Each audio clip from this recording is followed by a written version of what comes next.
Welcome to this webinar, Mainstreaming Gender into Access and Benefit Sharing under the Nagoya Protocol, experimenting new approaches to think equal, build smart, and innovate for change, organized by the UNDP-GEF Global Project on ABS. My name is Alejandro Lago, and I am the manager of this project that promotes the full implementation of the Nagoya Protocol. In other words, to promote the legal access to genetic resources and associated traditional knowledge, and the fair and equitable sharing of the benefits becomes the rule and not the exception. We would like to start this webinar with a dedication to a colleague, friend, and exceptional gender champion, Victor Tessan, who sadly was amongst those who passed away in the tragic plane crash on Sunday. Victor was a driving force behind UN Environment's efforts to ensure gender was mainstream into its environmental programming all over the world. He was an active and dynamic spokesperson who had the gift of being able to grab hold of people's attention and capture their interest in support of advancing gender and environmental objectives. He touched lives all over the world through his work and his generous spirit. He is sorely missed by all of his colleagues, friends, and family. We hope at least that this shocking loss might serve to encourage more focused attention on issues of gender equality, environmental protection, and sustainable development. There is much to be done, and we don't have time to waste.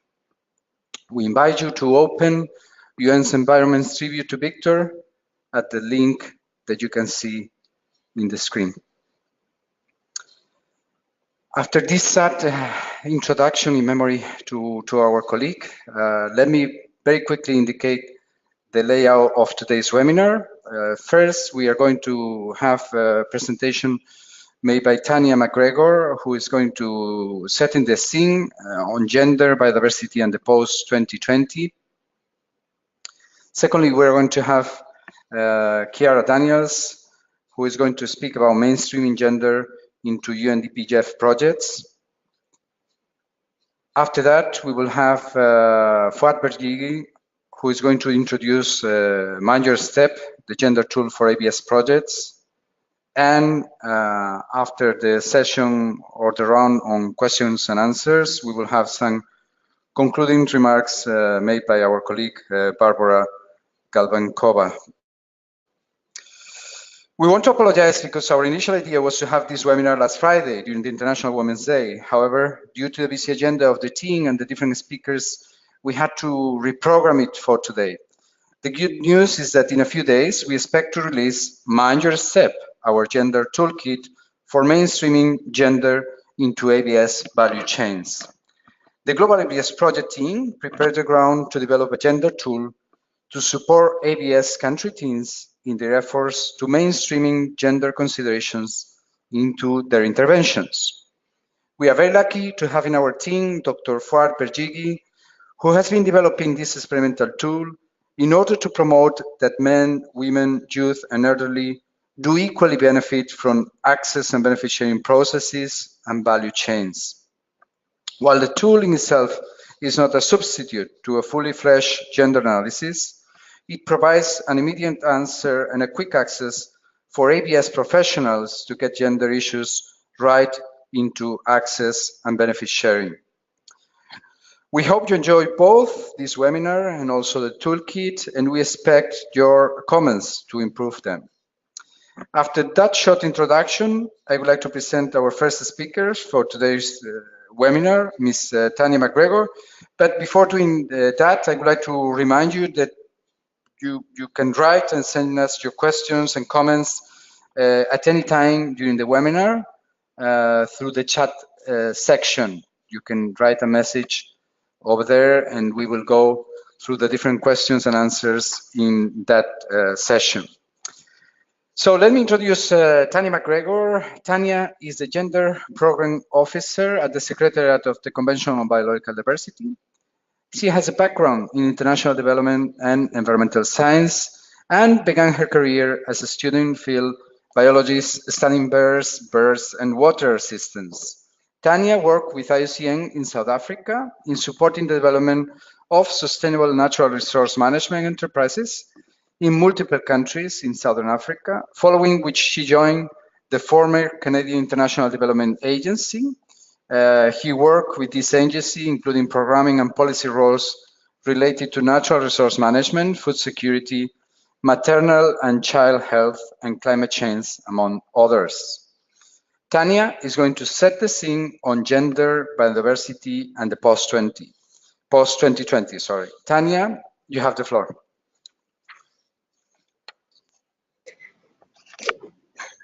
Thanks very much, Alejandro, and good morning, afternoon, as it may be, to everyone on the call. Let me just try and start with my presentation here. Okay, as Alejandro mentioned, I am setting the scene for this discussion today. So what I intend to do is just give a short overview of gender issues in the context of biodiversity conservation and sustainable use and equitable sharing of benefits, what that means in particular for the Convention on Biological Diversity, and where things are heading in the context of the process to develop the post-2020 Global Biodiversity Framework. So as you can see on this slide, we tried to capture some of the elements that relate to gender issues in the context of, in the larger context of biodiversity and ecosystem services. So one of the key elements here is the different roles and responsibilities that women and men have, or their gender roles in different contexts, which vary all over the world. These roles define what is considered appropriate for women and men to do within a society, and therefore it indicates, or it outlines the nature of their relationship with biodiversity and ecosystems. And the part of the issue here is that the roles of women are often less visible than those of men. And these roles and contexts influence the distribution of opportunities, of rights and access and benefits linked to biodiversity. So in respect to knowledge, we know that due to these different roles and tasks carried out by women and men, there's a different type of knowledge about biodiversity and ecosystem services. But that knowledge is not always transmitted into the decision-making processes equitably. Women's knowledge is often undervalued or overlooked compared to that of men. In respect to needs and priorities, we know that women and men have different perspectives and needs based on their roles within society and within communities within the household. And again, there is typically and often a undervaluing of women's needs and priorities compared to those of men. In decision-making power, women are less well represented in decision-making processes related to biodiversity, from the community level to the national level to the international level. And in terms of risks and vulnerabilities, due to their direct dependence, or more so direct dependence on biodiversity and ecosystems, and inability to be able to combat or to make changes according to their needs, women may be more vulnerable than men in many contexts. So this is to just give a short outline and a picture of what some of the gender gaps and differences are. In terms of genetic resources, again, in many parts of the world, women play primary roles in managing genetic resources and transmitting traditional knowledge. We know that women play key roles in managing seeds, foraging for medicinal and cosmetic plants, while also preserving and passing on associated traditional knowledge to younger generations. However, women in many cases have less access to assets needed and resources needed to ensure value add of the products they are, or the the resources they are collecting. They have less access to information, to capital, to credit, and to markets. So as will be discussed later on in this webinar, women may be at the lower end and the less well-paid end of the value chain when it comes to products derived from genetic resources. So to talk about gender in the context of the Convention on Biological Diversity, I want to highlight the 2015-2020 Gender Plan of Action, which is the most significant decision, as it were, under the Convention on Biological Diversity that really lays out a framework for parties and for the Secretariat of the Convention to integrate gender into the work to implement the Convention. So this Gender Plan of Action has 4 strategic objectives to mainstream a gender perspective in the implementation of the Convention and the Strategic Plan for Biodiversity, which goes from 2011 to 2020, and the implementation of the Aichi biodiversity targets. The objective also includes to promote gender equality in the work that's undertaken to implement the Convention and to demonstrate the benefits of gender mainstreaming, and in so doing to increase the effectiveness of the work under the Convention. And I've just highlighted here a few key actions for parties that are included in this plan, and these are put forward as possible actions for parties to undertake. And I think the most significant of which is the first one that I've listed here, which is to integrate gender into national biodiversity strategies and action plans, or NBSAPs, which are the principal instrument for national level implementation of the Convention. And this mandate relates to all of the other actions that are put forward for parties under the plan, and essentially integrating gender in these plans requires a larger process. It requires ensuring that the staff involved have adequate knowledge and capacity when it comes to addressing gender issues. It requires that there's political will and commitment to really ensure that gender is integrated in a thorough and meaningful way. It ensures that that both women and men can participate effectively and fully in the implementation of the Convention and the Strategic Plan for Biodiversity. And it also entails considering the different needs of women and men in designing and implementing actions to address the objectives under the Convention. So this brings us to the post-2020 process, and I'll just touch on this briefly. What was agreed at the last conference of the parties, the 14th meeting of the parties to the Convention on Biological Diversity, which was held in Sharm el-Sheikh, Egypt in November of 2018, parties agreed upon a comprehensive and participatory process to develop the post-2020 Global Biodiversity Framework. And this is the framework that is meant to take us forward beyond the Strategic Plan for Biodiversity, which has a time frame that goes until 2020. So there's an opportunity here to really ensure that gender is well integrated into this next framework.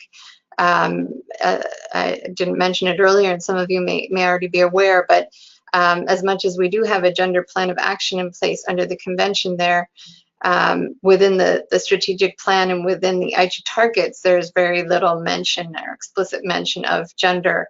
And when that plan was developed about 10 years ago now, or almost 10 years ago now, these issues, although we're still very present, were not so present in the global spotlight and not so well understood by parties and different stakeholders. And so I think we're at an important moment now to be able to really ensure that we can take a closer look at the gender issues that are relevant in the context of achieving significant change in respect to biodiversity conservation, and doing so in a way that allows us to, as I've mentioned here, to systematically integrate a gender perspective and to ensure that women and men and girls and boys are appropriately represented. And this was what was agreed by parties, is that this process should be gender responsive.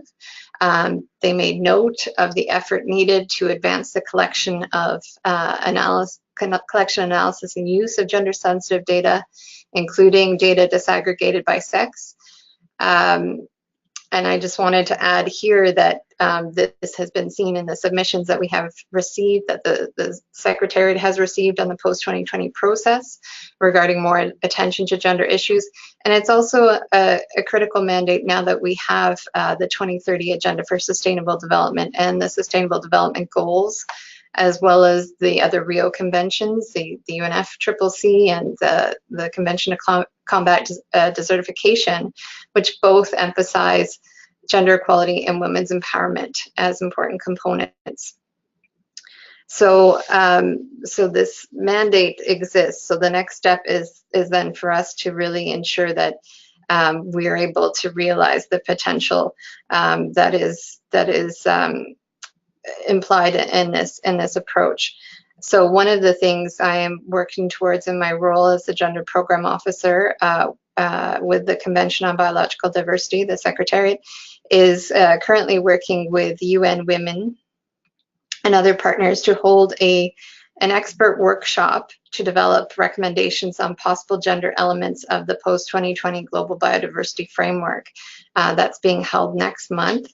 And that's an effort to bring together different gender experts in the field of environment, sustainable development, and biodiversity to get inputs and to start really thinking more deeply about what a more gender responsive framework for biodiversity could look like. And this is the start of the process to provide inputs into regional and global and sub-regional consultations and negotiations going forward towards 2020 when this new framework will be decided. So I want to make you all aware of that, and also in so doing ask for your support and inputs as we go forward in this process. I think it's very important that it is a consultative and participatory process as possible. Sorry. So I just want to ask you to continue to follow what is happening under the convention, and feel free to reach out and provide your inputs as may be possible and appropriate. So with that, I will leave things, I'll turn things back to Alejandro for carrying things forward. Thank you.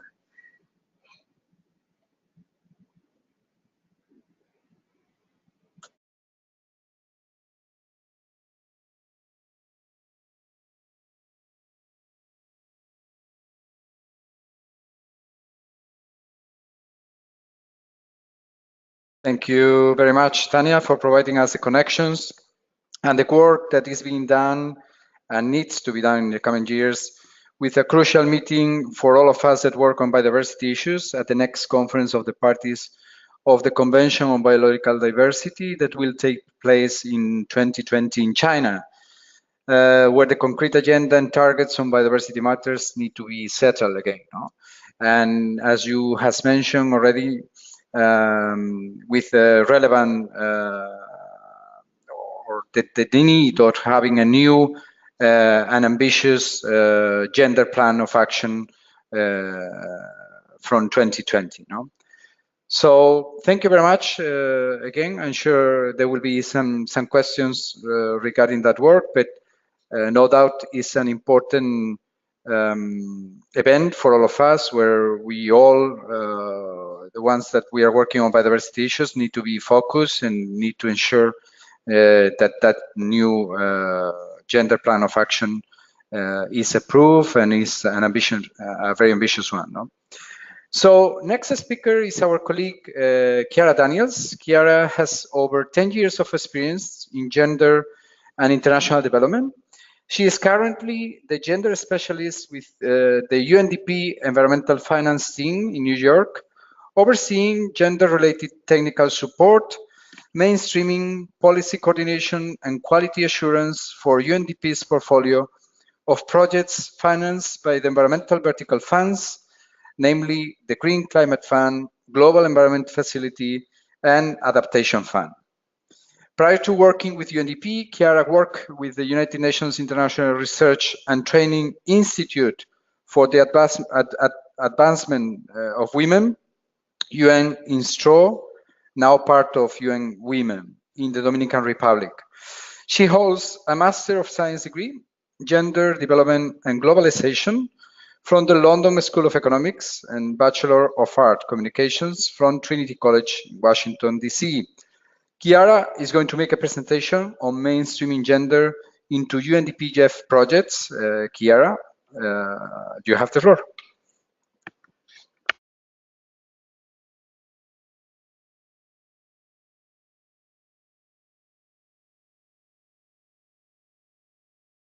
Okay, thank you very much, Alejandro. And hi, everyone. It's really great to speak. So I'm going to take us through just a few slides so we can get a better understanding of the gender priorities and requirements of the Global Environment Facility and the Green Climate Fund, and also discuss a little bit about what we've learned from UNDP's portfolio of projects financed by those two mechanisms.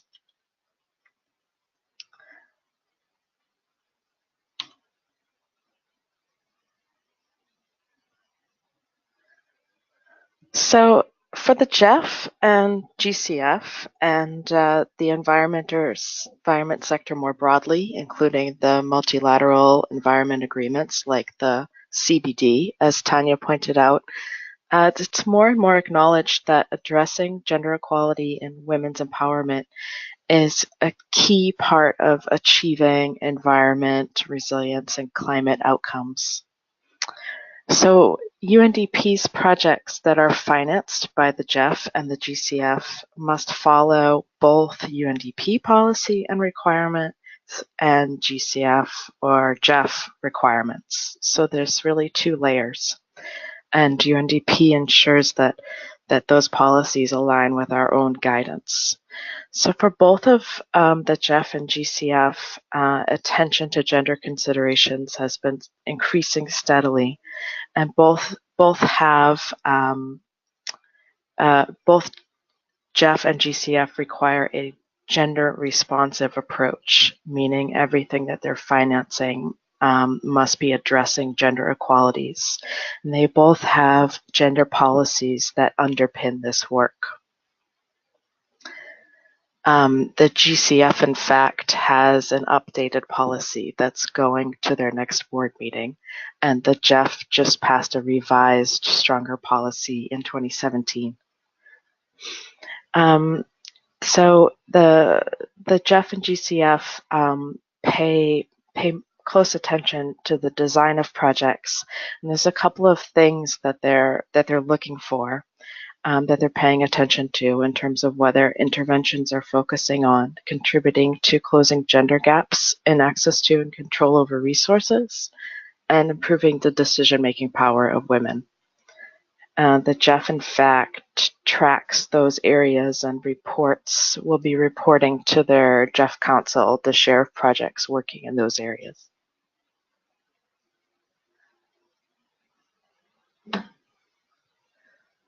So next, I just wanted to just briefly show this slide on the project cycle, and this is in fact the GEF project cycle, although the GCF project cycle is quite similar. It's just different steps and different terminology in the development phase. But I don't want to go through each point here. I wanted to show this to emphasize that it's really crucial to think of gender mainstreaming as being a process throughout the project cycle. Although it's very much loaded at the beginning, the work doesn't stop after project design or after a gender analysis is completed, although that must be done during that developing the project document or developing the GCF funding proposal. During implementation, the gender action plan must be implemented, gender results monitored and reported on, gender needs to be substantively reviewed and evaluated in the MTR and in the terminal evaluation. And constant learning takes place, of course, throughout.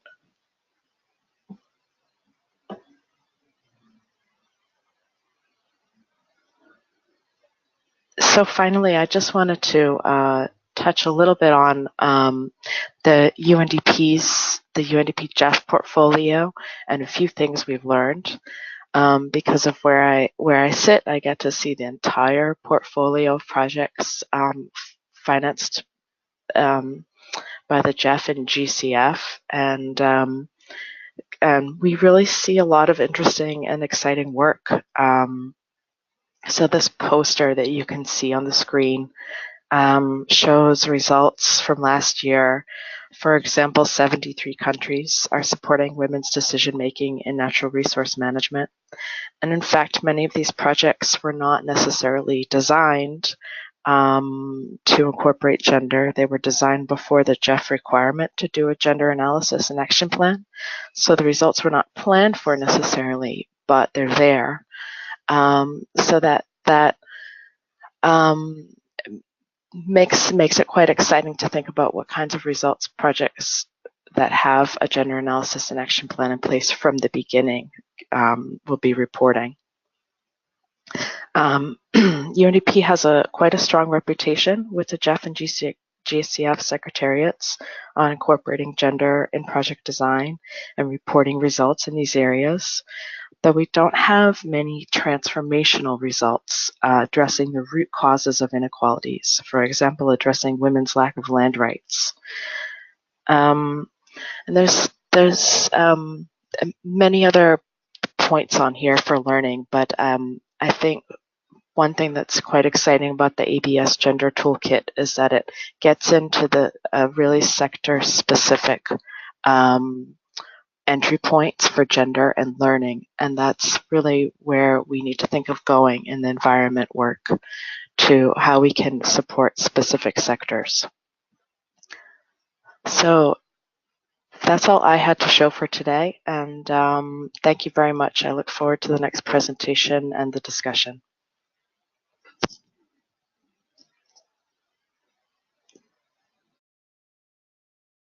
Thank you very much, Chiara, for your presentation, which shows the efforts of moving from a situation where environmental projects were considered as not related to gender to introduce this as an integral element of most of the GEF projects. No, very encouraging. Managers, as a manager, I must confess that it's a challenge. Actually, your last words, no, coming from a GEF 5 project. It's difficult. We suffer a bit, no, because we are moving or working on projects that were kind of gender blind, and of course we are trying through the implementation at least to reach a gender responsive level, no. Something that we are trying with all these developments, no, under the Global ABS project, but it's nevertheless a big challenge, and I think would be very interesting to see how new projects are integrating this from the beginning and the results that they are delivering, no, also on this matter.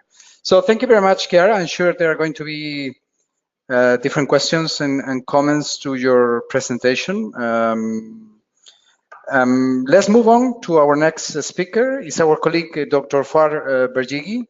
Fuad is the regional specialist for Africa within the UNDP-GEF Global ABS Project, based in Istanbul Regional Hub for Europe and Central Asia. He is a development practitioner with more than 15 years of hands-on experience implementing development projects and managing results in Africa and elsewhere. Through a progressive journey from implementing grassroots and community-based interventions to managing national projects, regional and global programs, he gained broad technical and managerial skills to deliver development results working with multicultural teams in diverse institutional environments. He joined UNDP in 2011, where he served as a youth development specialist and as a program analyst in charge of biodiversity and natural resources management in Morocco. His main contributions and areas of interest with regards to ABS focus on prototyping, practical tools, toolkits, and guidelines for the mainstreaming of gender into ABS compliant value chains, the valorization of genetic resources and associated traditional knowledge, and the use of innovation-based solutions such as hackathons and blockchain platforms. He holds a DVM doctorate degree from the Agronomic and Veterinary Institute in Morocco and certificates on climate change adaptation and mitigation from SMHI in Sweden, sustainable from HOSEI, University Japan, and on multilateral environmental agreements from the University of Eastern Finland. His MBA research at Istanbul Sihir University in Turkey focuses on the disruptive potential of blockchain for sustainable development and international relations. Fuad is going to introduce the Mind Your Step gender tool for ABS projects. Fuad, the floor is yours. Thank you very much, Alejandro. Hello, everyone. Good morning, good afternoon, good evening. And thank you, everyone, again, for joining us today for the launch of the Gender Toolkit on mainstreaming gender into access and benefit share in ABS under the Nagoya Protocol. As was briefly actually presented by Tanya and Kira, this tool could be very useful actually to demonstrate the benefits of gender mainstreaming, which is one of the strategic objectives of the gender action plan of the CBD that we have seen in Tanya's presentation.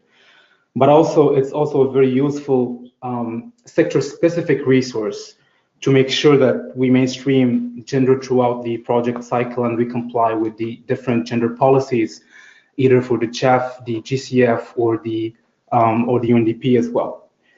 So I would like to go back to the genesis of this work that started sometimes around March last year, 2018, when we were looking into ways of mainstreaming gender into the global ABS project, and we started looking into the log frames. We wanted to conduct gender analysis and develop a gender action plan. And at some point, Santiago actually came in and he gave us the challenge of presenting the initial findings of the work we were doing to colleagues. And that was for us the tipping points to upscale the work we were doing to the next level.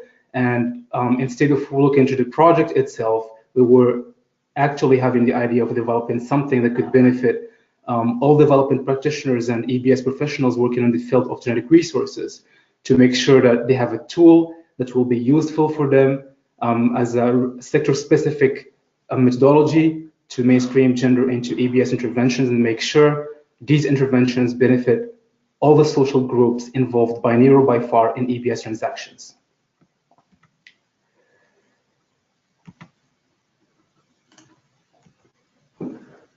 So to look at the toolkit itself, it features the Mind Your Step gender tool. This is actually our answer to the question that you will see actually, and which is how do we mainstream gender into ABS compliant value chains, or to ABS interventions in general. So the toolkit itself, it features a tool, case studies, and also findings and recommendations from different case studies. And it's a good foundation for quality assurance that will guide a number of ABS country teams, but also development professionals in their gender journey on mainstreaming gender into their ABS interventions. So the Mind Your Step actually was designed with the idea of prototyping a user-friendly, a tool that is low cost and rapidly actionable to enable, again, ABS practitioners in a given context that is applicable to genetic resources, but also to the associated traditional knowledge, to identify entry points that are specific to the field of practice of ABS, based on which they can design gender-smart ABS compliant value chains. So this is something I would like to clarify from the first slide. This is not an exhaustive gender analysis methodology. And the information that we provide in the case studies was not based on exhaustive academic gender analysis. So we used the tools and the means we had and the resources we had in a limited time frame based on the available literature. And our initial findings actually were triangulated, combining all these available resources and data, the available literature, plus field investigations that we were able to collect and gather in each of the 4 pilot countries where we tested the tool through the case studies. So instead of being a very complicated or academic gender analysis, this is rather a simplified tool that was developed for the purpose of this experiment. So again, going back to the initial idea of developing or like conducting a gender analysis, we moved from looking into log frames into an experimentation zone where we're experimenting a tool that will be useful for ABS professionals. So the idea again in mind is to have a hands-on tool that is user-friendly and actionable for ABS practitioners in the field. So a very important idea at this stage is that, based on different discussions with colleagues from different fields of practices, is that the tool could potentially be adapted to further utilizations in the fields of biodiversity, natural resources, but also climate change adaptation and commodity value chains in general. So I'll be very happy to walk you through the building blocks of the gender toolkit itself. So the first part is going to be about the introduction. So in the introduction part, we will be looking at providing an overview of some of the key concepts, definitions, international instruments and conventions on gender. And we will also zoom into the interlinkages between gender and biodiversity while focusing on the specific practice area of genetic resources. Look at the benefit sharing dynamics, but also zoom in on associated traditional knowledge.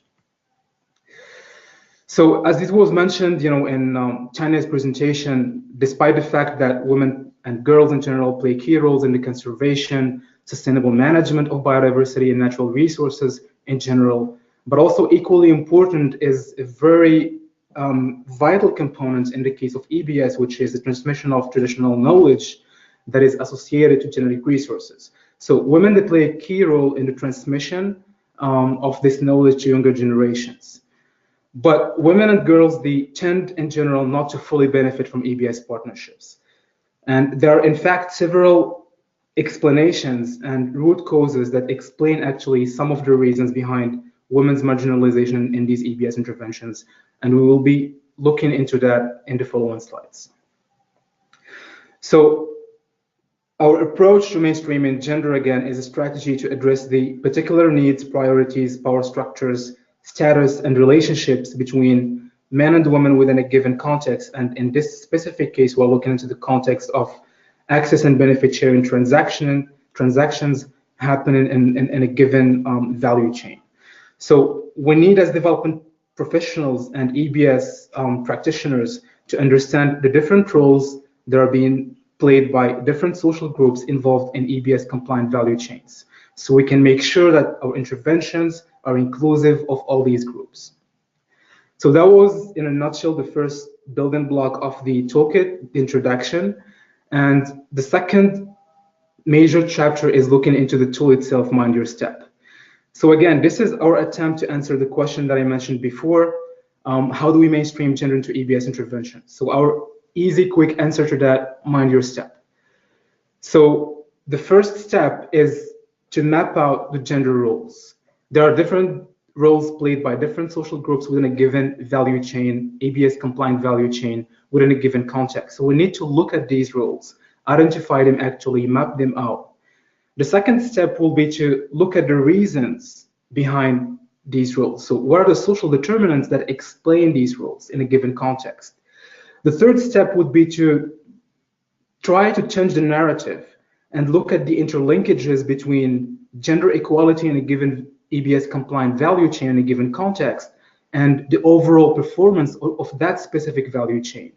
Is there any positive synergy between gender equality, mainstreaming gender into that particular EBS compliant value chain, and the overall performance? This is actually, I'm linking it back to what Tanya said before about the need to demonstrate the benefits of gender mainstreaming, and we were very lucky and happy to find out some of the very interesting initial findings. And of course, these findings need to be, again, rigorously tested, and analyzed in other research and other studies.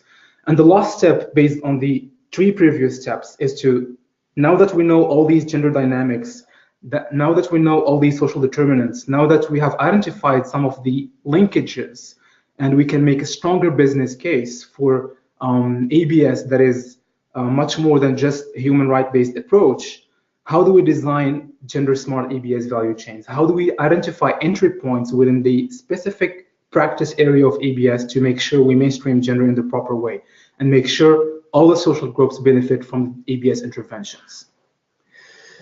So this is a journey where we invite everyone and ABS practitioners to put on their gender lenses to visualize these dynamics that are like usually hidden within a given ABS compliant value chains. So we would like to understand the social determinants and also look at the incremental value that gender equality can bring into ABS compliant value chains. And again, based on that, we will design the gender smart interventions.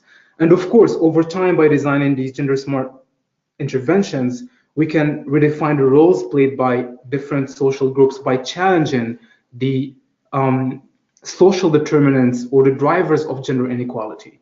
And this is the only way we can make sure that all social groups, especially in this case of ABS, women, men, youth, and elderly, benefit equally and fully from the benefits that may arise from the utilization of genetic resources, but also the associated traditional knowledge.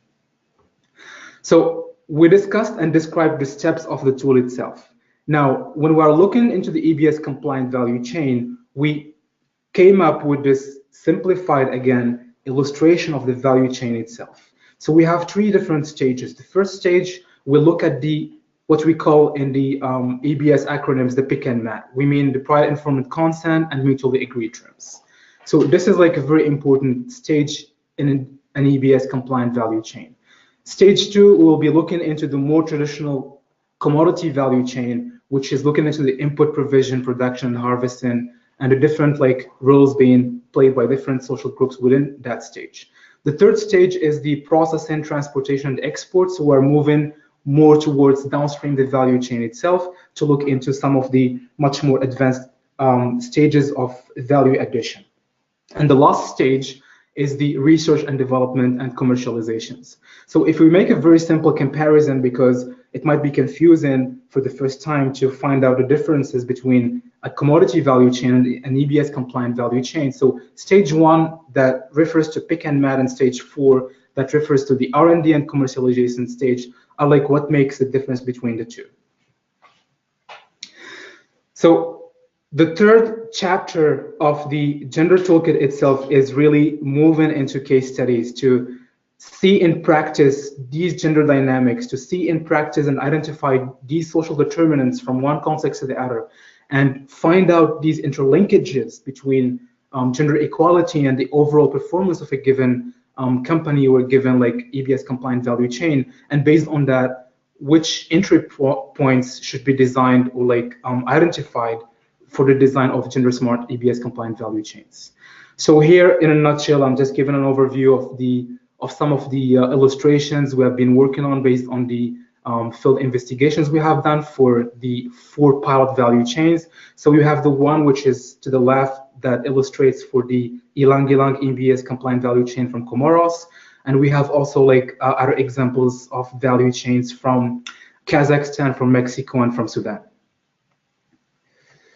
So just to walk you through the steps again, the ABS compliant value chain, and when we apply the Mind Your Step gender tool, so the first step would be to map out the gender roles within a given ABS value chain. So in this case, we took the example of the Ilang-Ilang from Comoros, and as you can see, the first stage actually of the value chain will be looking into the different gender dynamics happening at when a user, for example, is seeking prior informed consent or negotiating mutually agreed terms. So what are the roles that are being played by different social groups at this stage of the value chain? Very important.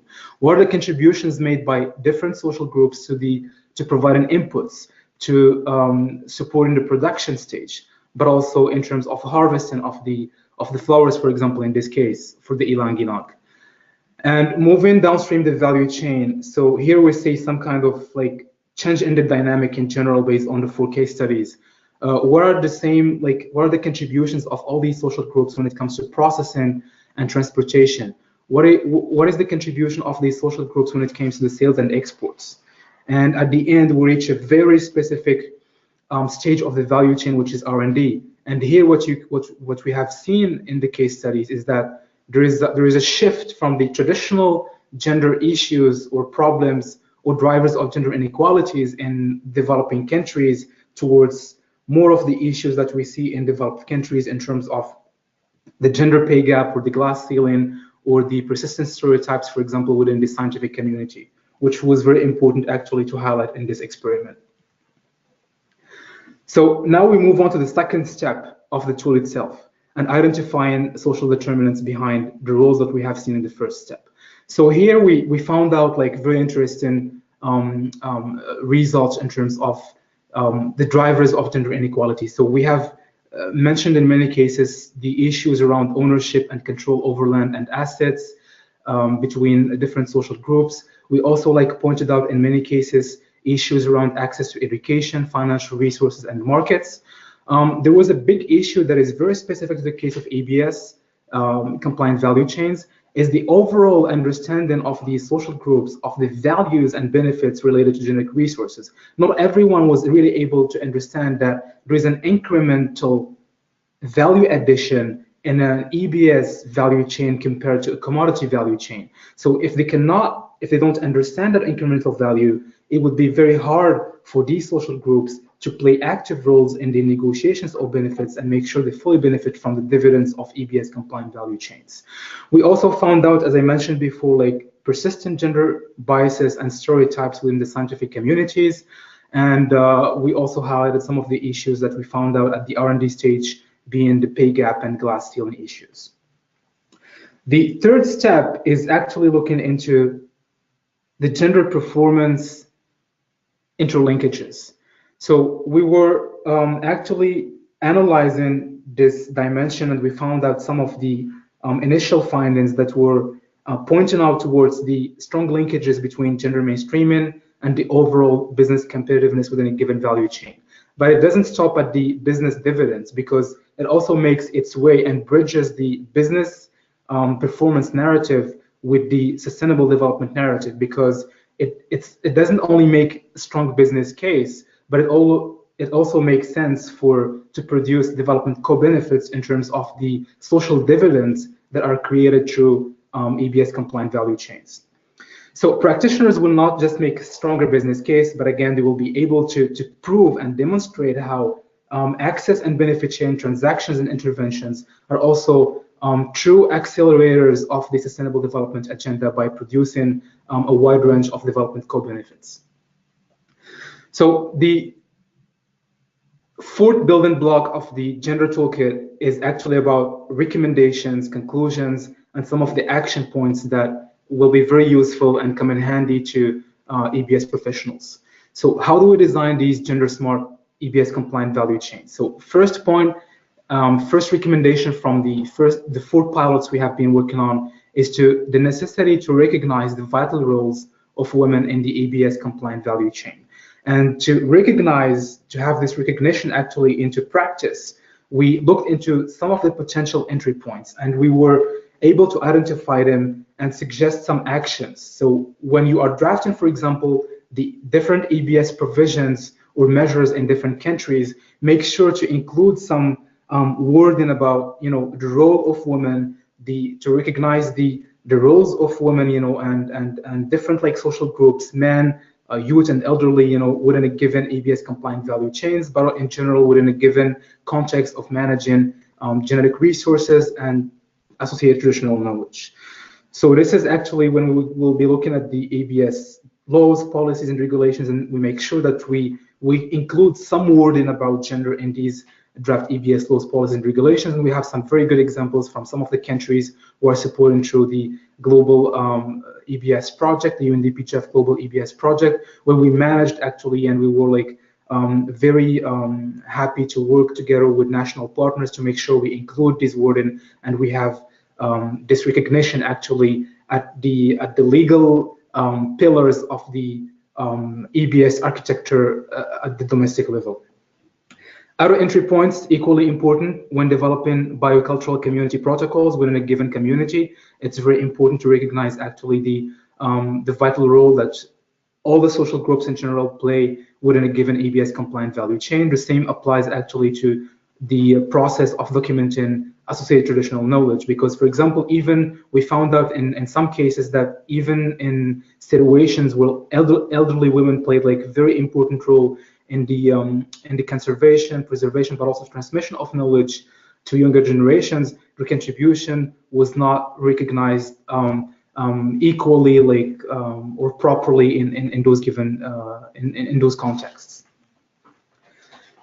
So another main recommendation is to provide women with appropriate avenues to enable their effective participation. And again, here we identified a couple of entry points. So there is a need to make sure that we provide women and men and different social groups in general with the appropriate space to share their differentiated expertise related to genetic resources. Because what we hear from a lot of ABS practitioners is that gender equality is not just about numbers. It's not just about having a workshop where we put like try to invite women and men and different social groups in equal numbers.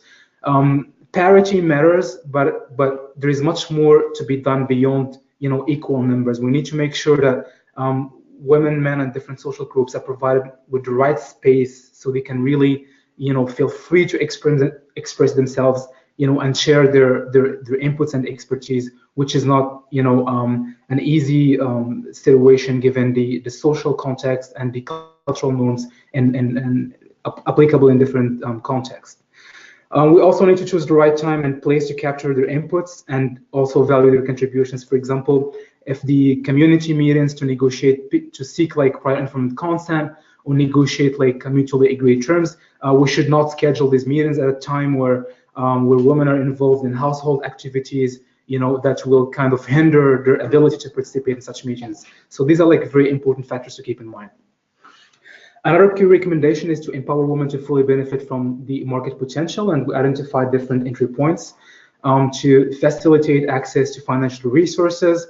We had some of the ideas, some of the recommendations for some specific context by pulling together small-scale producers so they can reach a critical market size that will enable them actually to acquire different resources, for transportation and inputs and so on, which is very important for their position within a given ABS compliant value chain. And also like that one of the activities or interventions that could be done is to support provider groups via technology-driven solutions through applications, for example, to solve the issue of middlemen and facilitate their access to the market. The last recommendation here, which is equally important, is to raise awareness to narrow the gender gap that is still like very strong in especially in the research and development spheres and the commercialization and marketing stages due to persistent stereotypes. So as entry points, we were like recommending here to use ABS negotiations to advocate against gender biases within the scientific community. And it will be also like very important to analyze the interlinkages between gender sensitive ABS compliant value chains, but also the business performance to make a strong business case, based on which the gender mainstreaming is recognized as really important for the overall performance of a given business, not just like as a human right based approach. So the concluding points for our gender toolkit were actually the fact that genetic resources are true contributors to the achievement of the Sustainable Development Goals. They are SDG accelerators, but their potential as SDGs accelerators can only be triggered and fully achieved if all the social groups involved in ABS transactions, especially men, women, youth, and elderly, are empowered to fully benefit from the utilization of such resources, genetic resources, and traditional knowledge. So this is very important. This is the underlying principle of leaving no one behind. We need to change the narrative. The human right-based approach is fundamental to our work on mainstreaming gender. But in this very specific context of EBS, we could achieve better results by combining the human rights-based approach with a strong business case to make a strong case, for industries that are using genetic resources, so to attract their attention to the importance of mainstreaming gender considerations into their interventions. So the toolkit, again, is a living experiment. Our objective by this toolkit is to ignite the ongoing ABS dynamics. We have seen a lot of experimentations being conducted, in different parts of the world on finding the best formula and the best equations to implement the Nagoya Protocol effectively. So this is our contribution to ignite the ongoing ABS dynamics, especially from a gender equality point of view, to stimulate the reflections, on how ABS interventions can foster the inclusion of the most vulnerable groups, to ensure that no one is left behind, and also make sure that everyone benefits from the dividends of ABS compliant value chains, or the dividends that will be, of course, arising from the utilization of genetic resources and associated traditional knowledge. And I would like also to highlight the fact that during these case studies, we found out that the Nagoya Protocol can make, through the access and benefit sharing mechanism, can make a significant contribution to the achievement of SDG 5 that is central and vital for the achievement of the other SDGs. So the triple bottom line to keep in mind when implementing ABS interventions. ABS is not just about a source of innovation to develop new products, based on genetic resources, but it's also a mechanism that can be leveraged by development practitioners to yield different type of benefits and dividends. We're talking here about business dividends, about environmental benefits, but also development co-benefits and contribution to the 2030 Sustainable Development Agenda. The last chapter of the toolkit itself is about the annexes. So we provided some of the useful guidelines here. So we provided an example of a gender action plan for ABS country teams at the national level to develop, action plans so it can guide their work in the future, and with smart indicators and targets and source of verifications to make sure that they keep track of how they are mainstreaming gender into their interventions. As mentioned in Kiara's intervention, the mainstreaming gender is an exercise to be conducted throughout the project cycle. And we also provided example terms of references for mainstreaming gender to hire any experts or consultants. And it's very important to make sure that we hire quality gender experts to make sure we have quality results at the end. So some of the limitations, as I mentioned at the beginning of this presentation, is that the Mind Your Step Gender tool is not an exhaustive gender analysis methodology. This is actually a tool that was designed for a specific, purpose to ignite the discussions going on among ABS professionals and provide ABS practitioners with a very useful, actionable, and low-cost tool for them to conduct a gender analysis through an analytical tool and find out the gender dynamics so they can really design these gender smart ABS compliant value chains. So it is highly recommended for all the countries. We have a very good example right now working with colleagues from Tajikistan who are actually trying and using the tool to look at the gender dynamics and design a gender smart ABS compliant value chain in Tajikistan.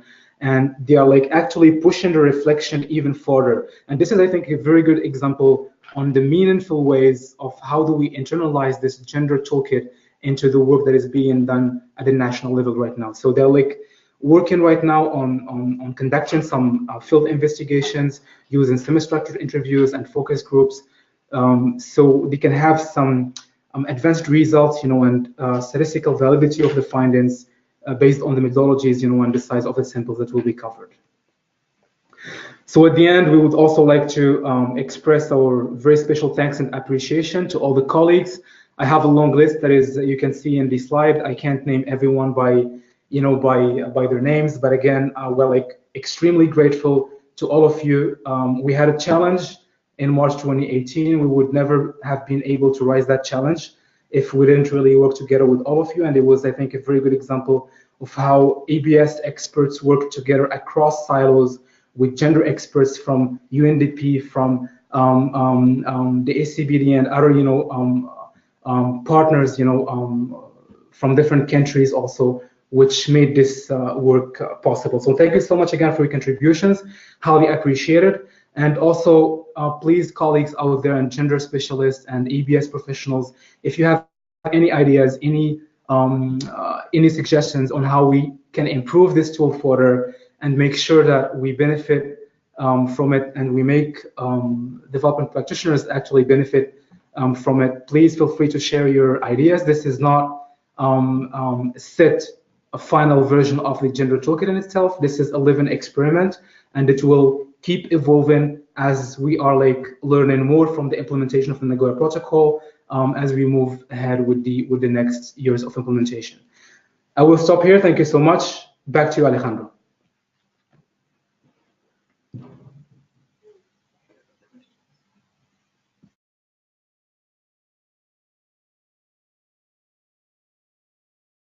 Thank you very much, Fuad, for guiding us through the Mind Your Step gender tool.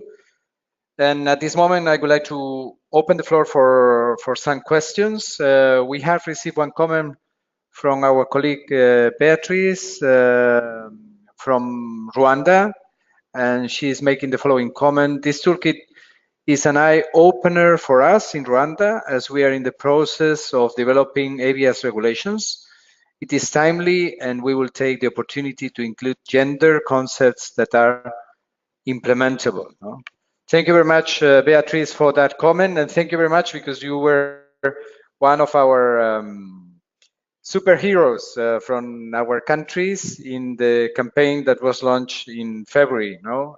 One of the strong voices inspiring women and girls in science. So thank you very much, Beatrice. And we are happy to see that the toolkit comes in a very appropriate moment for you and for your country to have a direct impact, no, in the regulations that are being developed at the moment.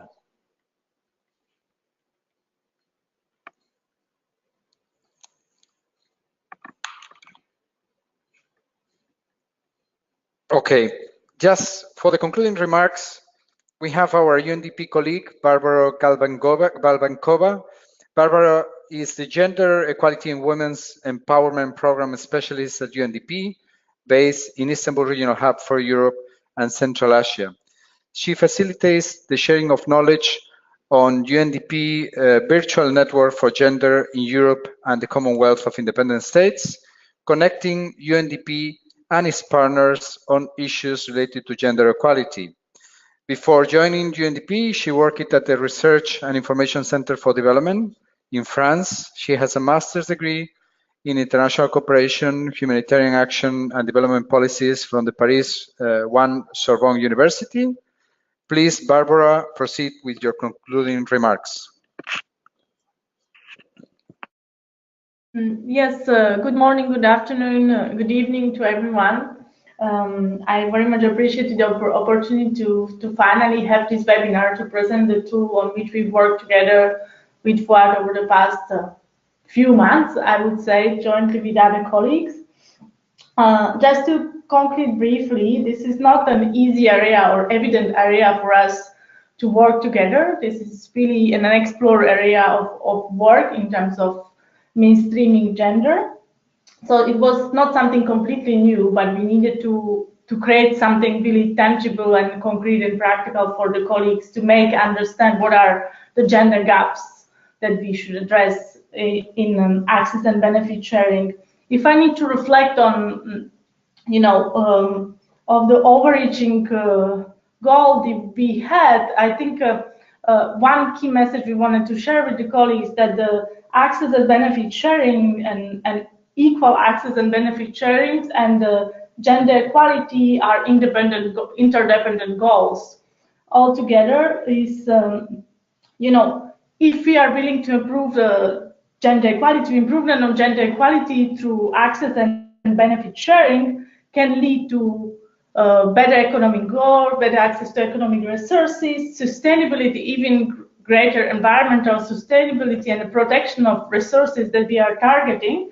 But it also can result in more efficient access to certain groups of population and benefit sharing around these resources.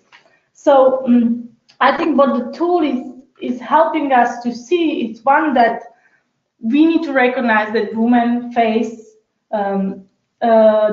unique barriers and challenges, and these tools help us to see that women and men have different roles and they're facing different challenges, and give us some tips on how to address those. But also, this tool can help us to recognize that women needs to be increasingly recognized as agent of change, and they can bring much more value to natural resources protection, to access, to benefit sharing, etc. For example, women can inform or educate about new and alternative methods to biodiversity protection if they are given the chance to participate in the decision making, in the discussions within these frameworks. Just to conclude, I think the closing the gender gaps through all processes we are doing in environmental protection, in biodiversity protection, would help us to achieve not only major production gains, but also major environmental protection gains and sustainable gains. So I would like to again thank the colleagues for reaching out to us and trying to work it out. And as Fuad said, this is a work in progress. It's not easy for the gender specialists, you know, to understand the complexity of the environmental protection issues, etc. So we discovered the new word and the connection, and we try to do our best to identify the connection and make it tangible and understandable for the colleagues in that area. And we are very much looking forward to the feedback and hearing on how colleagues are implementing this tool and what are the challenges, how we could improve it, and how we can work together further to improve it. Thank you very much.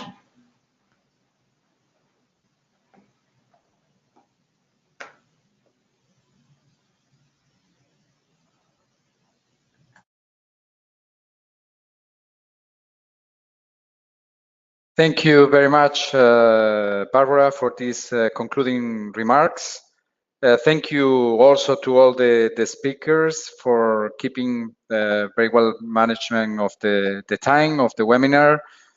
It has been a very interesting webinar that I'm sure will open the appetite and curiosity of many of our colleagues that have been following it to go into this topic in more detail. So I hope that the conversation continues in our online Global ABS community. If you are not part of it yet, please join us. I would like to announce that from the 9th to the 12th of April, we will be organizing a community of practice workshop and exchange of experiences on ABS in Istanbul. And most of the sessions will be broadcasted live through GoToWebinar. In this case, we will be broadcasting in Russian, something quite unique as there are few resources available in that language on ABS. We will send you shortly the invitation, and we hope that you can spread the invitation in particular to colleagues in Russian-speaking countries. Thank you again for your kind attention, and have a nice day.